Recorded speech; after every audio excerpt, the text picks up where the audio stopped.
Ma kienx kapaċi jweġġa Dubbiena imma l-problemi rikbuh. Id-droga u s-sens ta' dieqa kienu jwassluh biex jgħid li jrid imut. Imma minflok spiċċat vittma Shannon Mak. Hekk kiteb il-ġurnal Olandiż The Telegraph dwar Imma, l-akkużat bil-qtil tal-mara Olandiża ta' 30 sena Shannon Mak, delitt li twettaq il-ġimgħa li għaddiet.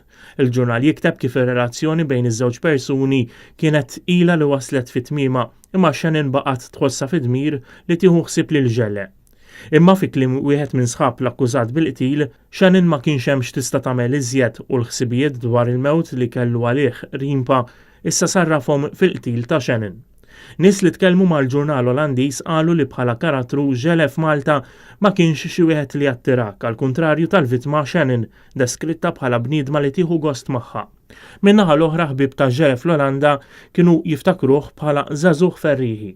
Jingħad li f'Malta żagħżugħ seta' kellu problemi fuq il-post tax-xogħol u kien f'mument ta' rabja wara attività mal-kollegi li wettaq dan id-delitt.